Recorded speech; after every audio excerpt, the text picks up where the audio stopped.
কক্সবাজারের দরিয়ানগরে পাহাড় ধসে আটকা পড়েছেন বেশ কয়েকজন। উদ্ধার কাজ চালাচ্ছে ফায়ার সার্ভিস। আরও জানাতে যুক্ত হচ্ছেন সহকর্মী আব্দুর রহমান। রহমান, সেখানকার সবশেষ পরিস্থিতি জানাবেন।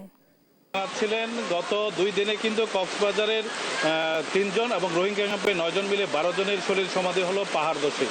যেখানে মানুষ সারাদিন দিন শেষে নিরাপদ স্থলে ঘুমানোর জন্য আসে, সেখানেই আজকে লিমা আক্তার নামে কক্সবাজার দরিয়ানগরের বর্ষরাতে স্বামীর সাথে ঘুমন্ত অবস্থায় পাহাড় ধসে মারা গেছে এবং আরও 2 জন আহত হয়েছে এবং গুরুতর আহত হয়েছে তার স্বামী। আসলে কক্সবাজারের এই জেলা প্রশাসক নিজে উপস্থিত হয়েছেন এবং ইউনো উপজেলা নির্বাহী কর্মকর্তা, ফায়ার সার্ভিস সহ 1 ঘন্টা ব্যাপী উদ্ধার কার্যক্রম তাদেরকে এখান থেকে বের করে বলে জানিয়েছে। এবং যেই জেলা প্রশাসক যেটা জানিয়েছে যে গত কয়েকদিন ধরে কিন্তু তারা মাইকিং করেছিলেন যে পাহাড়ের পাদদেশ থেকে যেন লোকজন নেমে যাওয়ার জন্য, কিন্তু লোকজনের সেই কথা শোনা বা প্রশাসনের বাধ্যবাধকতার পরেও তারা কিন্তু সেখান থেকে না নামার পরে এই দুর্ঘটনা ঘটেছে বলে জেলা প্রশাসন জানিয়েছে। এবং জেলা প্রশাসনের পক্ষ থেকে উদ্ধার তৎপরতা করে তাদেরকে এই মুহূর্তে লাশ মর্গে নেওয়ার জন্য প্রস্তুত করেছে। এবং জেলা প্রশাসক জানিয়েছে যে এই বৃষ্টিপাতের সময় যেন যারা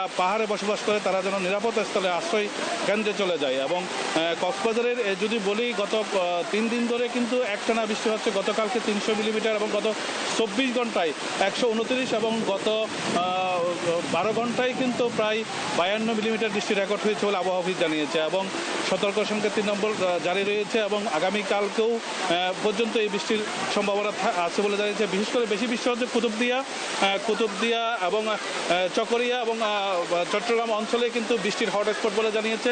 এবং এখনও কিন্তু প্রচণ্ড বৃষ্টি হচ্ছে এবং এই বৃষ্টির যে তাপমাত্রা যদি আরও বাড়তে থাকে তাহলে ভয়াবহ পাহাড় ধসের শঙ্কা রয়েছে বলে জানিয়েছে আবহাওয়া অফিস এবং জেলা প্রশাসন। এটাই ছিল কক্সবাজারের সর্বশেষ সালমা।